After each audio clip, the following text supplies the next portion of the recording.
Agora, pessoal, nós vamos começar a nossa roda de conversas dessa noite.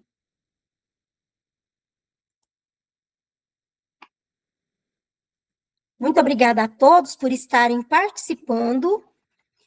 E hoje, pessoal, o Sobrapa, movido pela crescente prevalência de doenças psicossomáticas que evoluem para condições malignas, preocupado com esse tipo de problema que a sociedade enfrenta, está trazendo a roda de conversas falando sobre doenças psicossomáticas contemporâneas.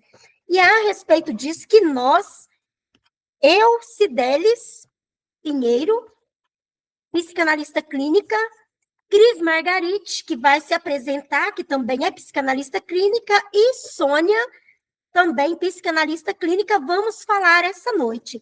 E para começar, a Sônia pode se apresentar para vocês. E depois a Cris Margarite em sequência. Boa noite, eu me chamo Sônia, sou psicanalista clínica, também sou pedagoga e orientadora educacional e quero dar uma boa noite a todos vocês, os participantes, os convidados, sejam bem-vindos. Isso, agora a Cris Margarite se apresenta, por favor, Cris. Olá, boa noite. Muito obrigada pelo convite, Cidelis. Muito bom conversar aqui com vocês, todos. Eu sou psicanalista clínica, sou psicopedagoga, neuropsicopedagoga, pedagoga, formada em música também, dou aula de música. E a minha primeira formação foi Direito. Atualmente não advogo, mas tenho a formação em Direito Socioambiental também.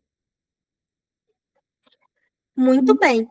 Então, pessoal, o Sobrapa, a Sociedade Brasileira de Psicanálise e Autismo, hoje trouxe para nós um tema profundo e do interesse de todos, que é o fato de que a psicanálise não trata apenas as dores ocultas da alma e da psique, mas também pode sim, com o desejo ardente do paciente que deseja melhorar seu estado de saúde física e emocional, ajudá-lo na tarefa de olhar que dores são essas que estão adoecendo de maneira empática, respeitosa. Por quê? Porque toda doença, gente, tem a sua utilidade.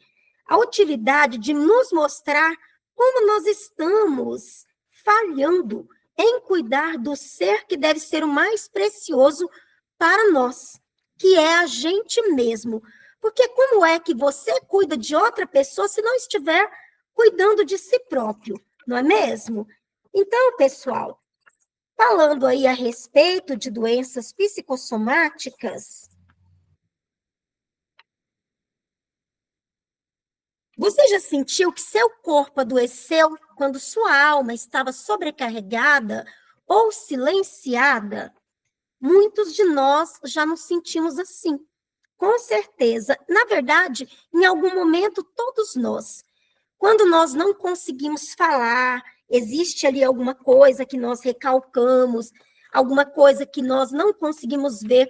Quando nós adoecemos, nós podemos dar uma olhada. Alguma coisa está errada. Alguma coisa dentro de nós adoeceu. E Freud, ele já falava a respeito disso. Então, Freud, em sua obra Estudos sobre a Histeria, em 1895, em parceria com Breuer, identificou que afetos reprimidos, principalmente ligados a traumas sexuais ou conflitos emocionais intensos, poderiam ser deslocados do campo psíquico para o corpo, produzindo sintomas físicos sem uma causa orgânica detectável. E foi a partir da histeria de conversão que Freud conceituou, ele e Breuer deram o nome de histeria de conversão, porque eles perceberam que a histeria era o corpo demonstrando o que estava ali recalcado no psique. Então, Freud conceituou os sintomas psicossomáticos como expressões simbólicas do inconsciente. E, de acordo com Freud, os sintomas histéricos são reações substitutivas de desejos inconscientes. Então, pessoal, sobre aí essa perspectiva, nós vamos deixar agora que a nossa amiga psicanalista Sônia nos traga a contribuição dela com relação a doenças psicossomáticas que ela trouxe para essa noite. Hoje eu vou estar falando sobre o fígado. O fígado, do ponto de vista simbólico, é historicamente associado à raiva, à agressividade reprimida, ao desejo de controle e à intolerância emocional. Isso não é uma invenção moderna. Na tradição hipocrática e também em textos antigos, como os de Galeno, o fígado era o órgão quente, fonte de paixões intensa. Na psicanálise contemporânea, com base simbólica, como a de François Douto, o corpo fala através dos sintomas. Assim, doenças hepáticas podem representar incapacidade de metabolizar afetos, especialmente ódio, raiva e ressentimento, conflitos entre o prazer e a culpa, ligação com o supereu rígido. Do ponto de vista psicanalítico, doenças hepáticas são manifestações somáticas de afetos não simbolizados. O fígado, como órgão de filtragem, representa a tentativa inconsciente do sujeito de lidar com conteúdo tóxico emocionais, especialmente agressividade, raiva, culpa, desejos de controle e mágoa, que não puderam ser processados psiquicamente. E a escuta psicanalítica deve buscar rastrear a história emocional do sujeito, identificar as zonas de silêncio simbólico.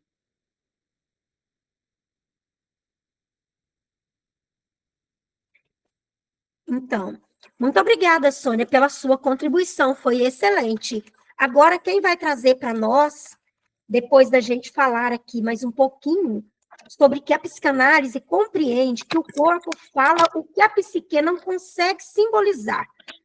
André Green e Joyce McDougall, e Dizer Oziel e Pierre Marty desenvolveram essa linha em profundidade na psicossomática psicanalítica francesa, onde eles disseram que cada órgão pode expressar afetos recalcados específicos, com base no registro simbólico e no investimento narcísico do corpo.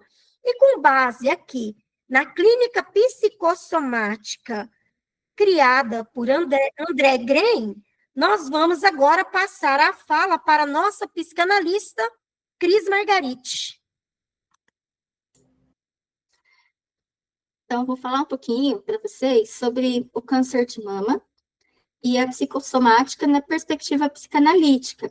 Então, à luz da psicanálise, né, essas doenças psicossomáticas, elas não são vistas apenas como falhas biológicas, mas como manifestações do inconsciente por meio do corpo. O câncer de mama, quando ele é abordado sob essa ótica, ele pode estar relacionado a conflitos profundos envolvendo o feminino, a maternidade, a nutrição emocional e também as relações afetivas primárias, né, lá do início. O seio é o símbolo universal de nutrição e afeto. Ele está diretamente associado à função materna, não só no sentido biológico, mas também no psíquico. Por quê? Porque ali ele engloba o dar, o cuidar, o sustentar. Por isso, em algumas pacientes, as experiências de perdas, de abandonos, das relações ou rupturas afetivas, né? Aquelas relações mal resolvidas, mal elaboradas, elas criam esse terreno fértil para um adoecimento. Então, a psicanálise, ela vai apontar que o sujeito, a pessoa, né, ela não encontra vias simbólicas para elaborar esse sofrimento psíquico, e aí, consequentemente, o corpo pode adoecer. E acontece esse sofrimento físico. Freud, ele já afirmava que o corpo fala quando a palavra é silenciada. E nos estudos posteriores, vários autores, como Pierre, Joyce, eles aprofundaram essa compreensão, observando que muitos pacientes psicossomáticos têm um empobrecimento da vida psíquica, que gera essa dificuldade de simbolização e da expressão emocional. E o câncer de mama, nesse contexto, ele pode ser compreendido como essa tentativa do corpo de expressar um conflito recalcado, relacionado ao amor, à doação de si, ou até a frustração afetiva crônica. Isso também não significa de forma alguma que a doença seja a culpa do paciente. Pelo contrário, esse enfoque psicanalítico, ele busca ampliar essa escuta, essa compreensão da pessoa na sua totalidade, corpo, mente, história, promovendo essas novas formas de elaboração psíquica para que a pessoa possa fazer a ressignificação dessa dor. Muito bem, Cris. E agora, pessoal, nós, assim, depois de ver aqui o que a nossa amiga Cris Margarite nos disse, nós vamos ver aqui que o termo psicossomático, ele surgiu no século XIX, mas ele ganhou força na psicanálise contemporânea do século XX. E Freud notou a integração mente e corpo no caso de histeria, onde sintomas corporais surgiam sem causas orgânicas. Então, pessoal, primeiro, você tem uma chateação, você passa por alguma dificuldade, você não quer ver aquilo, você quer fazer de conta que o problema não existe, você dá uma dor de cabeça, você dá uma pressão alta, você dá uma dor no estômago e você não dá atenção para a sua dor psíquica. Depois, essa dor psíquica vai passar para um sintoma emocional mais grave. Você, de somatizar, vai passar a psicossomatizar, saindo da doença comum para uma doença autoimune ou um câncer. Por isso, a necessidade que o Sobrapa nos trouxe hoje de falar de maneira tão profunda, e nós vamos fazer vários vídeos falando sobre vários tipos de doença, para que cada um pode cuidar de si e de sua família, dos seus, observando as dores de cabeça, os problemas emocionais envolvidos por trás disso. Então, falando sobre isso, vamos falar sobre a vitalidade da vida. E onde é que ela fica? No sangue. O sangue, pessoal, representa vida. A morte, o amor, a raiva, a culpa. É como um rio intenso, alimentado ali por todas as células, que carrega não apenas o oxigênio, mas também carrega nossas tristezas emocionais mais profundas. E a imagem de vida circulando dentro de nós. Então, eu falarei agora a respeito de algumas doenças do sangue, que são possíveis representações inconscientes. De acordo com a clínica psicanalítica contemporânea, as anemias podem representar impotência diante da vida. E pode envolver contextos onde há excesso de doação. A pessoa se doa demais, faz tudo pelo outro, e pouca nutrição emocional, se doa demais e ganha muito pouco em volta. E a leucemia? O excesso de leucócitos e glóbulos brancos. Alguns autores, como Lacan e Didier Raziel, tratam o corpo como palco do simbólico. E a leucemia pode aparecer em pessoas que viveram traumas familiares profundos, perdas ou conflitos relacionados à função parental. E quais são os recalcamentos comuns nesse caso?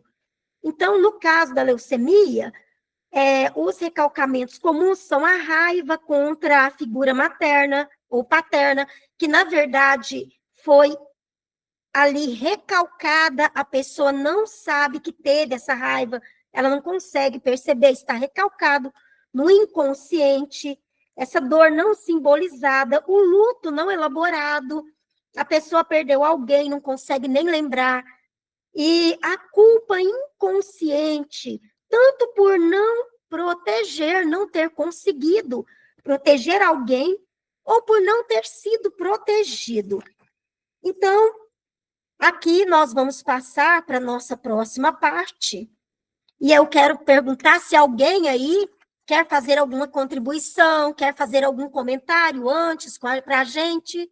Algum de vocês quer falar alguma coisa, pessoal, que está participando conosco? Quer nos dar uma ideia para a próxima etapa da roda de conversas a respeito de doenças psicossomáticas? Fiquem à vontade.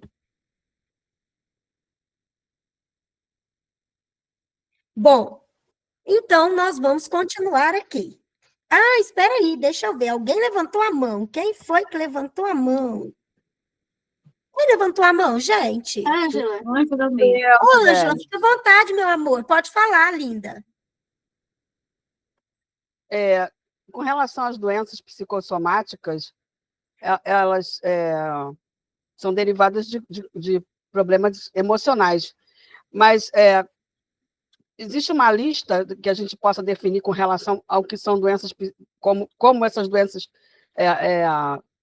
quais são os tipos de doença que se instalam no corpo, sendo doenças psicossomáticas? Porque tem como é que se pode definir se é psicossomático, se não é psicossomático? Porque existem os problemas físicos, né? Existem os problemas emocionais.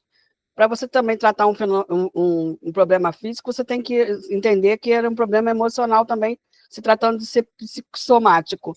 Então, deve haver uma lista que possa identificar se essa doença pode ser, a pessoa que tem determinado tipo de doença, tem uma doença psicossomática ou não. Então, Ângela, a princípio, a gente somatiza. Quando ela chega no psicossomatizar, ela já virou uma doença grave. Aí, além de tratar o psico, a gente vai ter que também tratar o corpo. Mas como é que se descobre? Por exemplo, uma pessoa que tem uma doença psicossomática, essa pessoa, ela vai procurar no médico todas as causas ali, como, por exemplo, a doença do sangue. Eu vou dar o exemplo da doença do sangue. Eu, por exemplo, tenho um problema que se chama trombocitose essencial. É uma doença psicossomática. Então, se procura no corpo todas as causas possíveis, se faz exames genéticos para detectar e não encontra. Então, isso mostra que essa doença é psicossomática. Só que ela não foi tratada a tempo e virou psicossomática. Mas à medida que a pessoa começa a se tratar através da psicanálise, assim como aconteceu comigo, que as minhas plaquetas, quando eu descobri, estavam em 780, 790, mais ou menos, muito alta, e o médico falou para mim que estava chegando no câncer e que aí eles iam começar a me medicar, que naquele tempo só poderiam me dar um AS infantil, porque não tinha tratamento e nem pesquisa para aquele tipo de problema. O tratamento já era só quando tinha o câncer, porque em cada 1 milhão de pessoas tinha esse tipo de problema. Então, através da psicanálise e de olhar para as minhas dores emocionais, eu fui conseguindo ocupar o meu espaço comigo mesma na sociedade, reativar o meu amor próprio e ir controlando essas plaquetas. Eu estou dando um exemplo. E fui controlando até que as minhas plaquetas de quase 800 e tantos lá, já quase chegando em 1 milhão, voltou para 420, 450, ficou dentro do equilíbrio. Uma coisa que é possível através do tratamento e do estudo da psicanálise e de aplicar, além da psicanálise, né, o tratamento médico. No caso, eu tomo o AS infantil ainda todos os dias, e de fazer pesquisa. Se eu tenho esse tipo de problema, que tipo de alimento eu posso comer ou não, para que esse problema não piore? Aí cada um vai olhar para o tipo de problema que enfrenta e vai determinar o que é que vai usar como alimento para que não venha a aumentar ainda mais aquele tipo de célula sanguínea indesejável. Ou que tenha que aumentar alguma célula que seja necessária no corpo, ali no caso, né? E também a pessoa, ela vai olhar para ela mesma, vai fazer exercícios físicos, porque o exercício físico também vai fazer o sangue circular, e essa é uma necessidade global. Todos nós que estamos aqui assistindo essa roda de conversas, precisamos de ter o nosso sangue circulando de maneira saudável no nosso corpo todinho, todos os dias. Exercício físico é necessário, então deixa de preguiça e levanta do sofá, vai fazer exercício, gente, e é isso. Então, a somatização é quando está na dor de cabeça, numa pressão que subiu só um pouquinho, não está alta demais, numa dorzinha no estômago. Quando chega no psicossomático, já é necessário, além do cuidado psicanalítico, para olhar a internalização que está ali desde a infância, que é só com o psicanalista mesmo, porque é o psicanalista que vai olhar direitinho o que está internalizado, e também, pessoal, a necessidade ou psicólogos que também são psicanalistas, viu, gente? Porque o psicólogo se torna um psicanalista, ele fica muito, muito próprio para tratar também, porque ele é um psicanalista. Então, tem que olhar o que está no inconsciente do sujeito. E é isso, aí a gente vai conseguir lidar com essas coisas. Então, pessoal, agora vamos continuar aqui. E dessa vez eu vou passar novamente para nossa amiga Sônia, para ela trazer para nós uma nova contribuição. Agora eu vou estar falando sobre os rins. Os rins são órgãos vitais localizados na parte superior do abdômen, um de cada lado da coluna vertebral. Cada rim, né, mede 12 centímetros de comprimento, é responsável por funções essenciais do corpo humano. Quais são essas funções? Filtrar o sangue. Os rins, ele filtra aproximadamente 180 litros de sangue por dia, retirando toxinas, ureia, excesso de água e sal. Na psicanálise, os sintomas físicos são frequentemente compreendidos como manifestações simbólicas. Os conflitos emocionais inconscientes, assim os problemas renais podem refletir questões emocionais profundas ligadas ao medo, à raiva reprimida e à dificuldade de filtrar ou lidar com os próprios sentimentos. Os sentimentos relacionados aos rins, medo profundo, especialmente medo de perder, medo de não ser suficiente, insegurança emocional e dificuldade de confiar no fluxo da vida, raivas reprimidas, os ressentimentos acumulados, conflitos com controles e limites pessoais, dificuldade de soltar ou eliminar o que não serve mais emocionalmente falando, né? Culpa inconsciente, muitas vezes ligada a traumas antigos ou autoexigência. E quem falou sobre isso, nós podemos ver aqui, Wilhelm Reikman, embora não tenha falado diretamente sobre os rins, Reikman introduziu o conceito de couraça musculares e bloqueios energéticos do corpo que resulta de repressões emocionais. Isso abriu o caminho para ver o corpo como linguagem do inconsciente. Nós podemos ver também François Douto, que diz: psicanalista francês, que deu grande atenção ao corpo como porta-voz do inconsciente infantil. Ela reforça que todo sintoma tem um sentido de decifrar, incluindo os renais. Podemos ver também que Jacques Lacan reforça a importância da linguagem e dos significantes inconscientes que o corpo expressa. Problemas como os renais podem ser lidos como efeitos simbólicos de conflitos, como a castração simbólica, falta ou perda.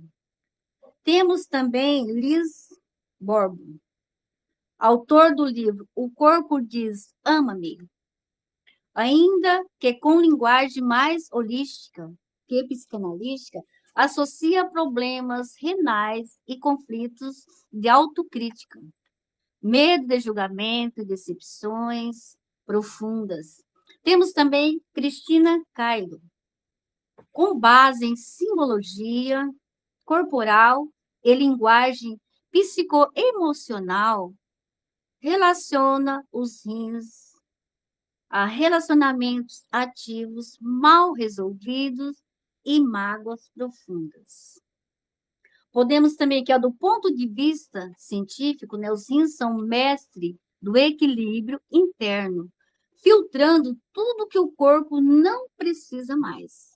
Já na psicanálise, os rins podem ser vistos como reflexo simbólico da nossa capacidade emocional de filtrar experiências, relações e emoções negativas.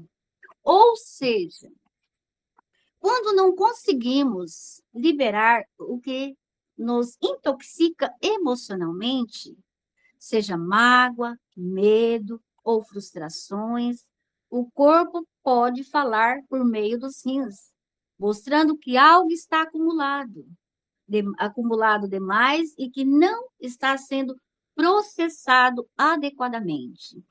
E eu vou aqui complementar para ficar mais claro para vocês.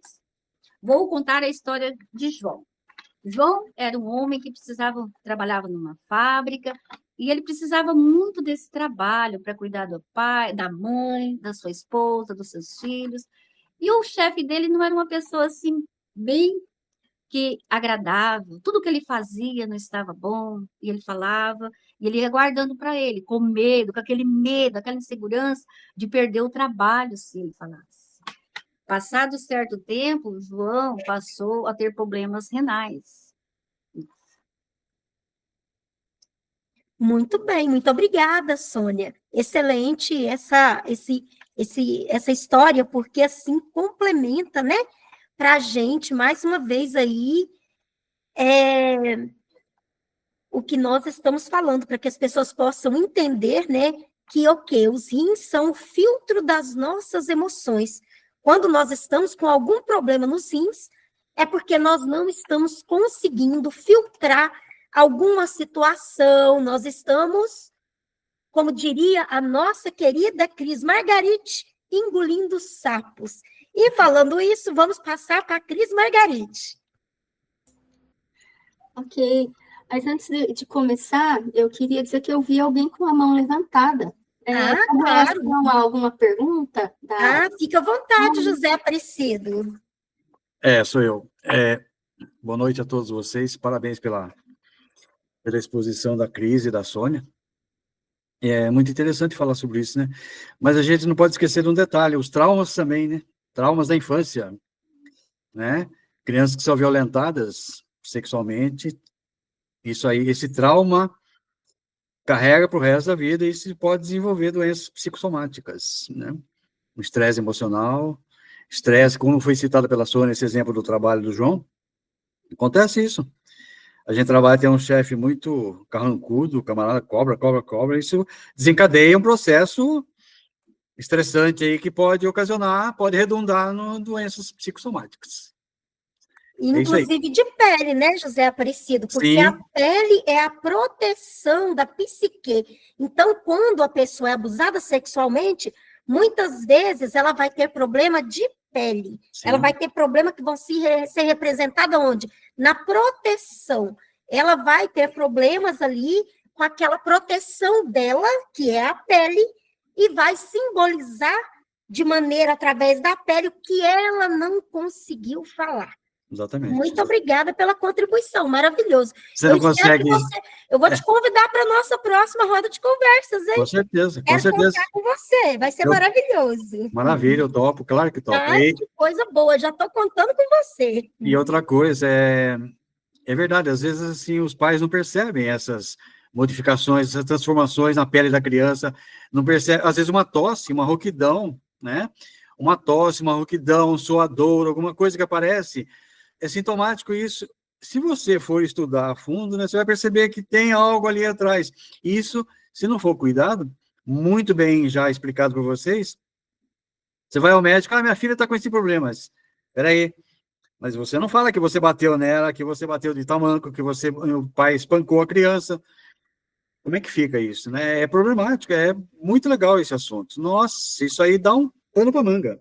Muito bem, e nós vamos, assim, nas nossas próximas rodas de conversa aqui a respeito de doenças psicossomáticas, conversar entre nós e abordar temas, assim, relacionados à infância para enriquecer a roda de conversas, né?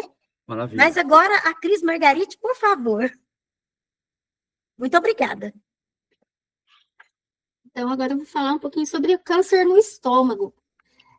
Na visão psicanalítica, o câncer do estômago, ele pode ser interpretado como uma somatização dos conflitos internos, e ele está muito relacionado à digestão simbólica da vida emocional, que é justamente, né, o que a Cidelis falou, né, o engolir sapos, né.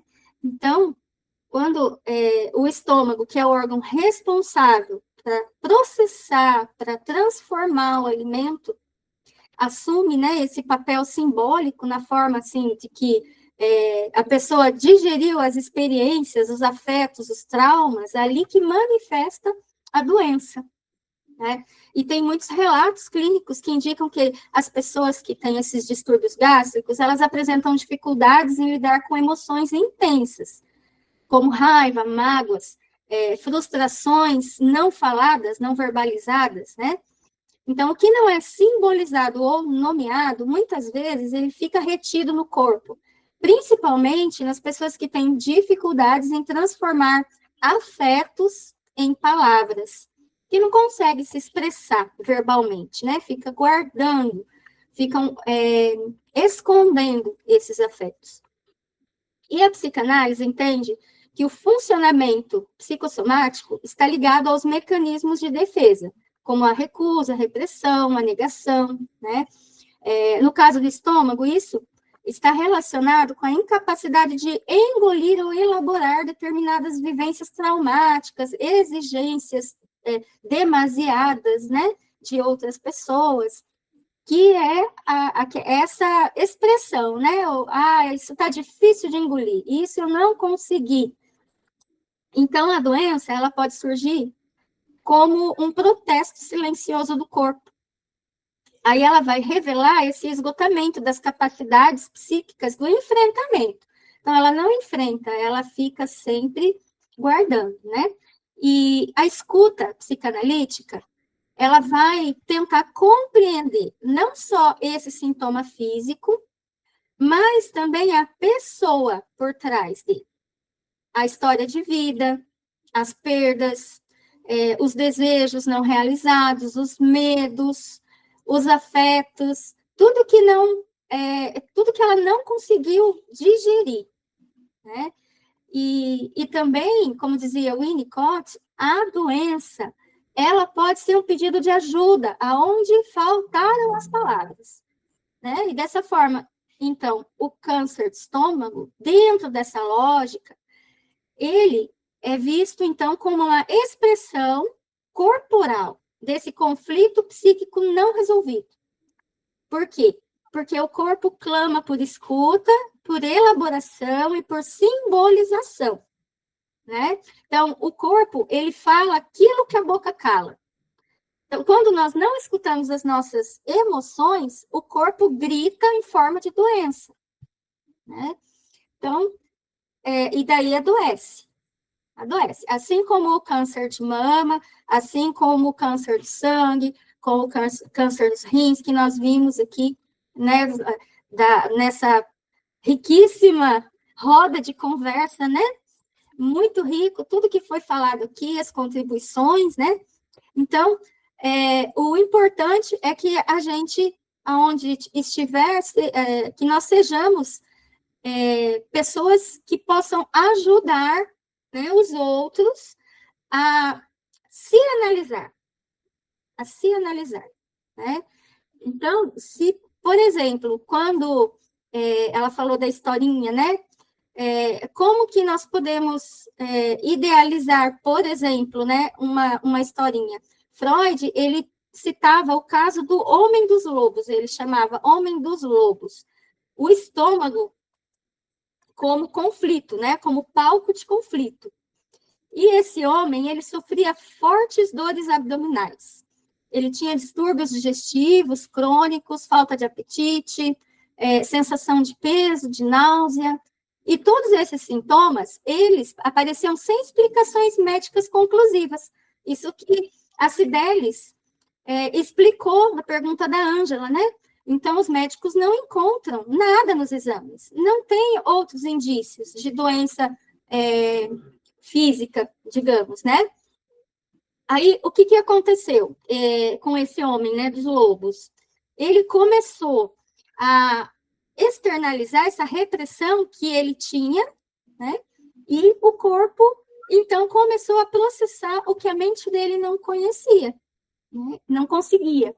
E Freud, ele viu que os sintomas gástricos ocorriam nos momentos de ansiedade ou nos momentos que ele se lembrava dos traumas reprimidos. E aí que ele descobriu e concluiu que essa dor no estômago desse homem dos lobos representava a dificuldade de digerir as experiências traumáticas e impulsos inaceitáveis, que ele não admitia. Então, o corpo falava quando a mente não podia elaborar. Muito obrigada, Cris Margaride. Agora nós vamos dar oportunidade para o nosso amigo Paulo César fazer a contribuição ou a pergunta que ele desejar. Oi, pessoal, boa noite, tudo jóia com vocês? Sidério, obrigado por estar aqui. E Cris Margaride também, obrigado. Uma pergunta, né, que você falava, né? Será que Freud, ele também sofreu essa mesma somatização, né, da sua doença, do seu câncer que ele teve na boca? É interessante essa minha pergunta, porque isso me veio assim, quando você começava a falar, que você falando dessa somatização, e aí nós temos o pai da psicanálise sofrendo uma situação bastante dolorosa, né? E a gente sabe um pouco da história, não sei por completo, mas a gente sabe que ele teve essa causa, né, na boca, né? O que seria? Isso me veio assim, esse questionamento. O que seria? O que levou a essa doença na boca? Será que o tabaco, né? Será que ele tinha essa repressão em fazer o uso desse charuto, né?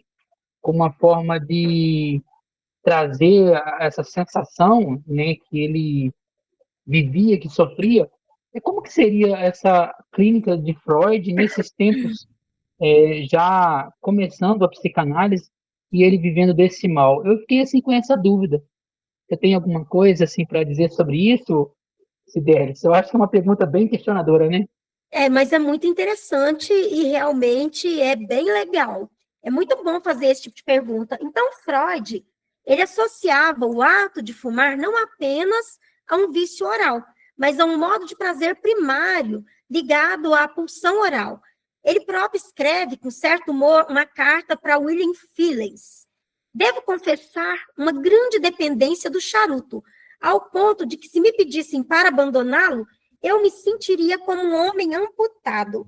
Mas Freud provavelmente também teve ali a pulsão de morte. Ele perdeu uma das filhas dele, né, ali na morte, e depois disso ele teve uma tendência autodestrutiva inconsciente.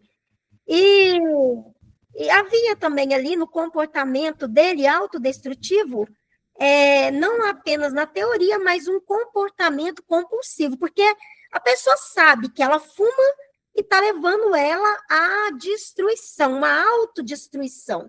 A pessoa sabe que ela bebe e está levando ela a uma autodestruição. Então, inconscientemente, essa pessoa está numa pulsão de morte. Então, Freud somatizou, embora ele próprio não tenha afirmado que seu câncer foi psicossomático, é legítimo e até necessário a gente levantar essa hipótese com base nos seguintes pontos. A compulsão à repetição, porque ele repetia o hábito de que sabia ser destrutivo, que era o de fumar charuto, né? E a hipótese psicanalítica é que o ato de fumar era mais do que prazer, era um ato sintomático inconsciente dele. Era um luto pelas perdas familiares, ele perdeu sua filha Sophie, o neto e o Nerli, e passou por lutos profundos, inclusive pelo distanciamento de Jung e outros discípulos dele, que eram muito amigos dele. E muitos desses lutos, porque o luto não é só de morte, quando você perde um amigo, uma pessoa que você gosta muito, é um luto, eles foram silenciados, foram racionalizados. Ele fez de conta que aquelas pessoas não tinham importância para ele. E toda vez que você mata alguém em vida, você está racionalizando. Você está tirando de você alguém que é, sim, importante para você. Então, isso pode ter contribuído para esse recalque que foi expresso no corpo dele. E também ele teve uma dificuldade em simbolizar a sua própria dor.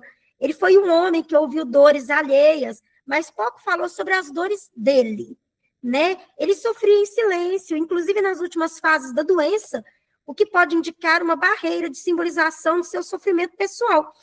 E com relação à perseguição que ele teve ali por parte de outras pessoas, por causa da psicanálise, se a gente percebe que tem a ver com a boca, talvez eu não posso falar. Eu não posso falar tudo que eu sei a respeito de psicanálise, eu não posso, mas isso está me machucando. Eu estou colocando aqui, eu estou passando uma coisa boa, estão me entendendo errado. Então, assim, deu para você entender, Paulo César?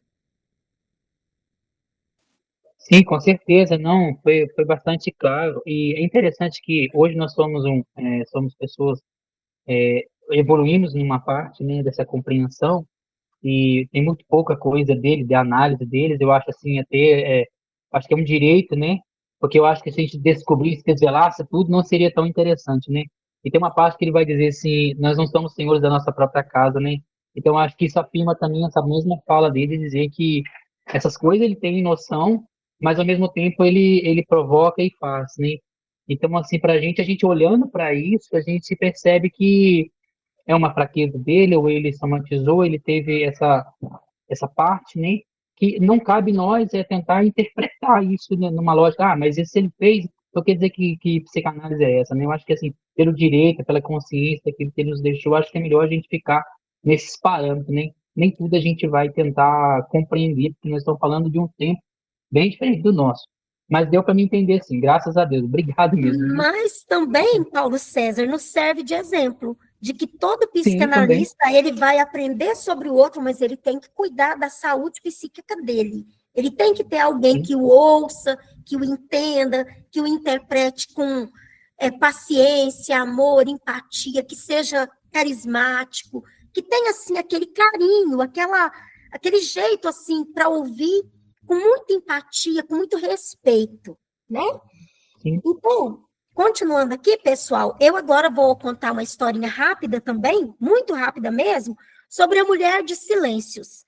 Clara, ela era uma mulher que passou por diversos sofrimentos. Então, ela começou a ir ao psicanalista buscar ajuda. E ali naquele ambiente, ela ficava em silêncio, não conseguia falar.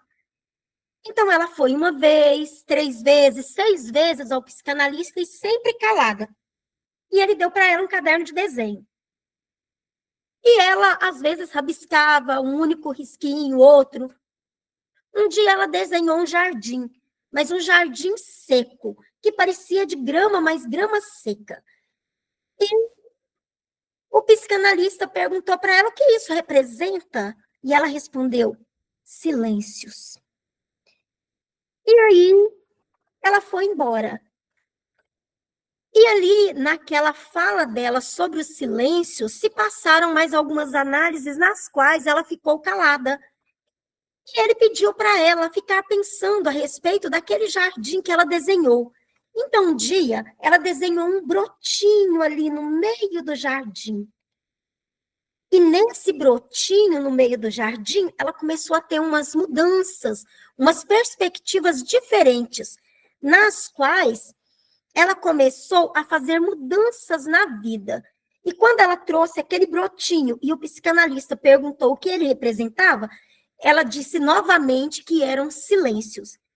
Mas que aquele brotinho do silêncio fez com que ela começasse a olhar para dentro dela.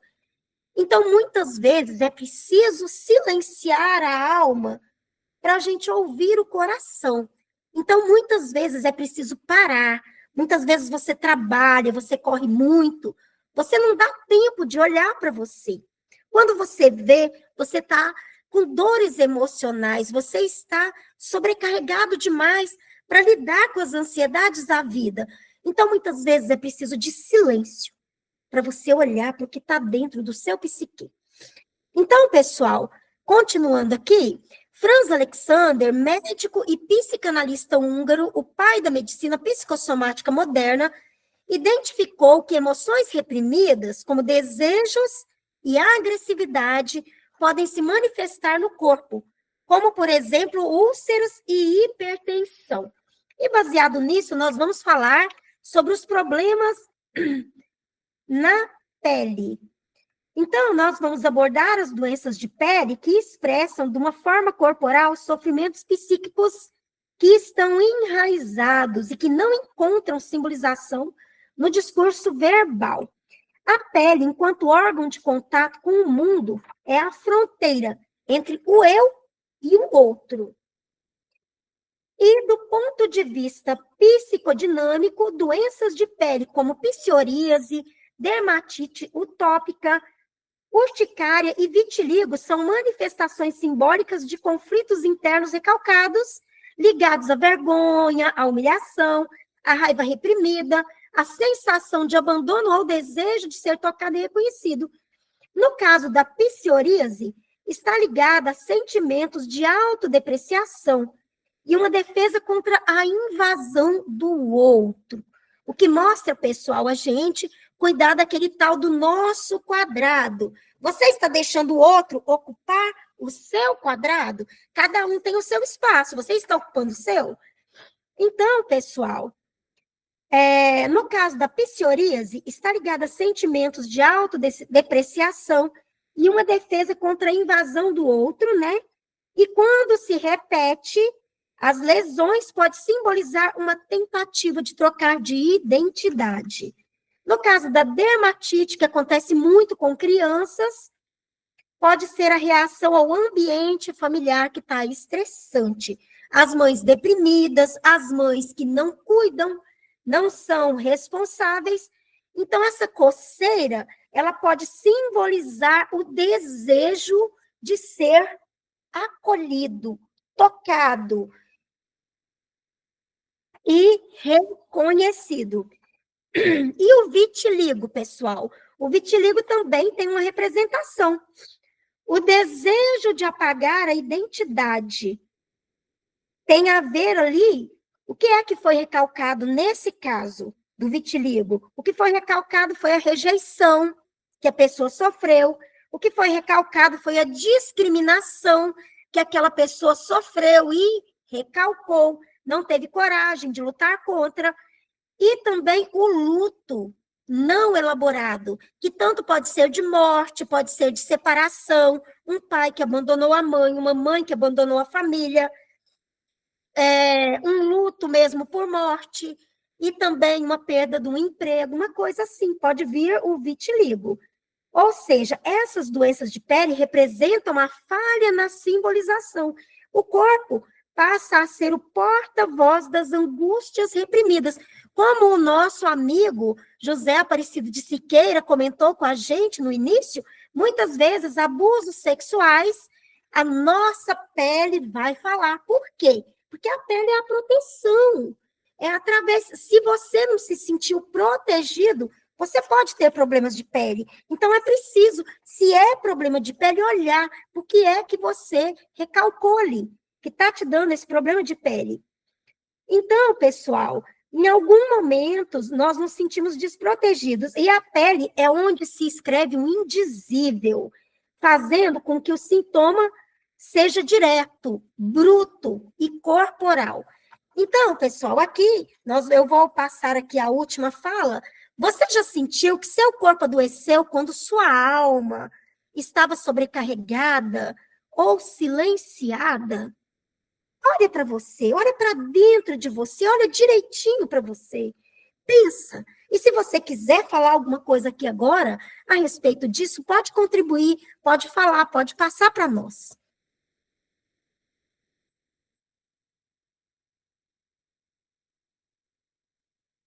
Sim, Camila, pode falar, por favor. Boa noite, pessoal. Essa questão de doença psicossomática e somatização, né? Eu estava pensando sobre isso hoje mais cedo, como, né? Eu já arrumei meu cabelo hoje, lavei, né? E aí eu fiquei observando e eu pensei assim, gente, há uns meses atrás eu estava em um trabalho que eu não estava feliz e que eu não estava gostando, né? E aí todas as vezes que eu lavava o cabelo, caía aquele tanto de cabelo, ficava lá, né? E aí, agora que eu saí desse trabalho, o tanto que o meu cabelo cai menos, né? Então, enquanto isso estava mexendo, né? Eu fiquei pensando sobre isso, porque o cabelo, ele está muito relacionado com a autoestima, né? Então, será que aquele trabalho estava tirando a minha autoestima, né? Será que ele estava me trazendo tanta infelicidade que eu estava tendo problemas comigo mesma por estar lá, né? Isso é uma questão. E aí também falando sobre, estava falando agora sobre o vitiligo e eu lembrei do Michael Jackson, né? Falou sobre a questão da identidade. Muitos artistas, eles têm vitiligo, né? Então, será que pode ser também você está, de certa forma, fugindo da sua identidade, eu acho que não seria exatamente essa palavra, mas você está apagando a sua própria identidade em prol de estar buscando aquilo que os outros esperam que você seja. Você começa a deixar de ser você mesmo em prol daquilo que os outros esperam de você e você se apaga. E aí a doença, aí o vitiligo, né? Muito bem, Camila. E aí, falando a respeito dessa frustração que começa a se inscrever no corpo de maneira silenciosa e contínua, né?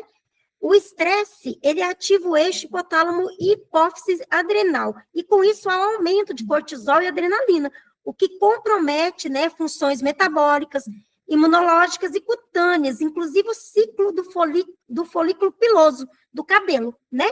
E os estudos mostram que mulheres submetidas a estresse emocional intenso tendem a desenvolver eflúvio telogênio, ou seja, queda acentuada de fios. Então, sempre que nós tivermos um problema na pele, sempre que nós tivermos um problema de queda de cabelo, vamos observar o que é que está acontecendo, onde é que eu estou, de certa forma, me agredindo para agradar o outro. Quando nós participarmos, seja lá do que for, pessoal, seja lá do que for, que você vá participar na vida social, na vida acadêmica, na vida religiosa, você tem que pensar o que eu vim buscar aqui. O que eu estou fazendo está de acordo com a minha procura. Esse trabalho está me enriquecendo como ser humano ou ele está me adoecendo? Até onde realmente é bom? E nós devemos negociar para que nós possamos fazer algo que seja bom para quem está ali, para o ambiente que nós estamos convivendo, seja ele religioso, social ou acadêmico, e também para nós como indivíduo, como ser humano, que nós tragamos para nós o que a gente foi buscar.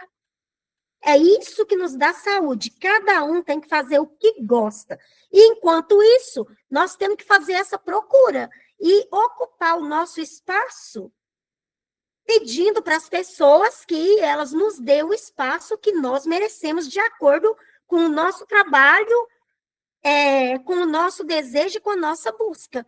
Então, isso é em todos os tipos de relacionamento, é com os vizinhos, é na família, é na sociedade em geral. Nós devemos ocupar o nosso espaço, evitar estresse, evitar cortisol e manter a nossa saúde física e emocional.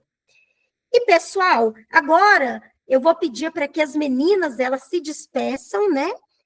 E é um prazer ter ficado com vocês aqui mais essa noite, falando a respeito de doenças psicossomáticas. Nós queremos voltar outras vezes para falar mais uma vez, ou duas, ou três, um punhado, a respeito de doença psicossomática, porque, sinceramente, é o que nós precisamos de ver aqui com relação à psicanálise, porque a psicanálise, ela, inclusive, ela é procurada para cuidar dos males, não só da alma, mas do corpo, para olhar o que está recalcado. E quem é que puxa isso? O psicanalista puxa isso para fora. Então, por favor, Sônia, se despeça do pessoal e muito obrigada, você foi maravilhosa. Você é maravilhosa.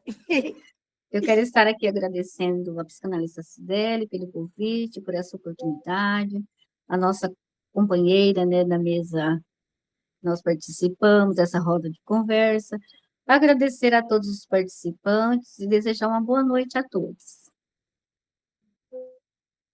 Muito obrigada. E a Cris Margarite? Vamos despedir do pessoal, minha linda. Muito obrigada por ter participado. Eu estou tão feliz. Eu espero que vocês duas participem mais algumas vezes aqui comigo, hein? Na nossa próxima roda de conversas, eu espero ainda estar contando com as duas. Pode contar conosco, sim. Eu acho que a Sônia também, né, gostou bastante de participar, como ela falou, eu também amei participar. E muito obrigada pelo convite. E é um prazer, realmente, compartilhar conhecimentos, né? Muito obrigada. Boa noite a todos. Que a gente possa realmente se reunir mais vezes, tá? Eu é que agradeço por vocês estarem aqui participando e a todos que estão aí participando com a gente. Pessoal, então eu agradeço muito aqui a participação de todos mesmo, aqui na nossa roda de conversas de hoje. E eu quero deixar aqui uma fala rapidinha de que a vida não é sobre ser forte o tempo todo, é sobre cair, se levantar, se machucar e, às vezes, seguir em frente mesmo chorando e, mesmo assim, seguir superando todos os obstáculos, buscando ser forte com uma força que vai além de nós, que vem, inclusive, da nossa fé, de Deus. E sempre que a gente se levantar, a gente vai procurar continuar a nossa jornada, tendo a certeza de que as fases ruins também passam. Então, muito obrigada a todos, eu agradeço. E foi uma noite maravilhosa com todos vocês. Obrigada a cada um que participou na reunião de hoje. E eu conto com vocês na nossa próxima roda de conversas a respeito de doenças psicossomáticas contemporâneas, na clínica psicanalítica contemporânea, pessoal. Muito obrigada mesmo. Boa noite a todos. Boa noite, muito obrigada. Boa noite, pessoal. Obrigada. Cibele, antes de terminar, alguém escreveu